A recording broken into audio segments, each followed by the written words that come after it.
Assalamualaikum warahmatullahi wabarakatuh. Nabi Musa diminta oleh Allah untuk menghadap ke Tur Sina itu untuk mendapatkan wahyu selama 40 hari 40 malam kurang lebih. Maka apa yang terjadi? Baru tapak kakinya belum basah, belum keluar, Musa pamit, ya Harun alaihissalam jaga di situ. Harun, ada nggak kira-kira versi Tuhan yang nampak di hadapan kita yang bisa kita sembah tuh? Maka kreatiflah Samiri itu, bid'ah pertama yang dilakukan pada masa itu. Bikinlah dari anak sapi lembu itu, ya, yang dihiasi dengan emas, kemudian ya macam-macam, kita sudah tahu kisahnya. Selesai sampai situ menyimpang. Nah, ketika menyimpang ini nggak bisa dikendalikan oleh Harun alaihissalam, karena karakter Yahudi itu kalau sudah begitu kekeh itu dilakukan. Ini udah merasa benar sendiri. Harun diancam, kalau kamu mencoba menghentikan, eksekusi, bunuh. Dan ini sudah terbawa nanti ke faksi genealogi militernya. Ya, maksudnya militer di sini keras untuk membunuh, itu nggak ada. Kalau sudah apalagi bukan dari klannya, itu nggak dihitung, nggak dihitung. Dan ini yang saya katakan tadi terwarisi oleh sifat-sifat Fir'aun, keganasannya. Fir'aun tuh nggak ngitung, kalau bukan dari kami nggak dihitung. Itu dibawa, tertanam betul itu dalam benak dari golongan ini, dari klan yang sebagian pemikiran tadi. Jadi kalau antum lihat sekarang rumah sakit, apakah gereja atau masjid dibom dan sebagainya, itu nggak ada hitungan bagi mereka. Yang penting bukan dari genealogi mereka, bukan dari silsilah keturunannya, bukan warganya. Kalau bukan warga kami nggak apa-apa, nggak dihitung. Jadi dalam kondisi itu ada penyimpangan, udah menyimpang. Ini penyimpangan yang paling pokok karena asalnya spiritual. Pondasi hidup kita itu spiritual di sini. Dan dibebaskannya mereka dari Firaun karena kekuatan spiritual Rasul yang turun, Nabi Rasul. Penyimpangan pertamanya itu dihabisin lagi. Setelah sukses dengan itu, dihabiskan semua perjuangan Musa dengan penyimpangan itu. Makanya saking kesalnya Musa ketika pulang mendapati demikian, ya saudaranya dulu yang ditarik jenggotnya itu, kamu kok nggak bisa jaga ya Musa, sebentar, jangan nanti jadi fitnah. Ya, kita berkelahi, mereka malah kemudian mengklaim itu sebagai sesuatu pembenaran bagi mereka, sehingga menyimpang dari kita, ya kan?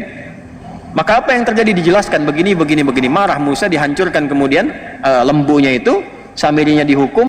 Begitu menyimpang, Musa merasakan, ya Allah, ini saya baru terima wahyu, kok umat saya jadi begini.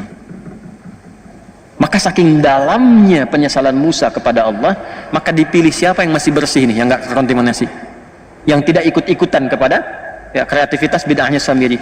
Dan Musa memilih 70 orang dari kaumnya untuk bertobat kepada kami. Dipilih 70 orang, lalu limiqatina, untuk datang kepada kami, kata Allah. Maksud datang itu dia menghadap untuk tobat.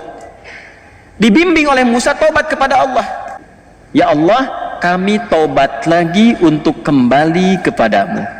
Jadi ketika salah, mendapatkan pedoman namanya hudan, pedoman itu diambil untuk kembali kepada Allah, itu bahasa Arabnya disebut dengan hudna. Yang ini ikrarnya, hudna, kami kembali lagi ya Allah untuk menaatimu, maafkan kami, ampuni kami ya Allah, kami berjanji akan menaatimu, beriman kepadamu, dan seterusnya. Orang-orang yang komitmen dengan ini semuanya disebut hadu namanya. Ini di mana ditemukan kalimat hadu di Quran? Di Quran surah kedua Al-Baqarah ayat 62, paling kiri sebelah atas.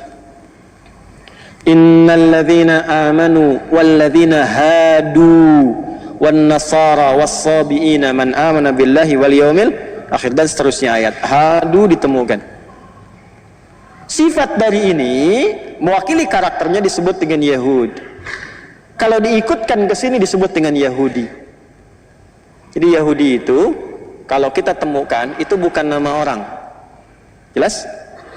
Juga kalau mengacu pada pendapat pertama, kita bisa konfirmasikan bukan menunjuk pada silsilah keturunan dari Yahuda, bukan.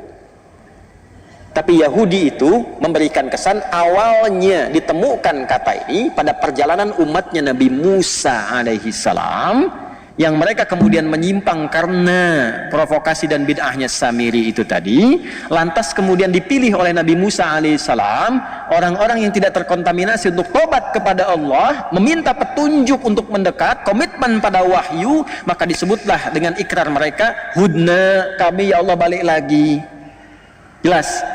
Sifat karakter itu supaya dibawa, diingat-ingat, jangan salah lagi kayak gitu, jangan salah lagi kayak gitu, maka disebut Yahud. Yang ikut itu disebut dengan Yahudi.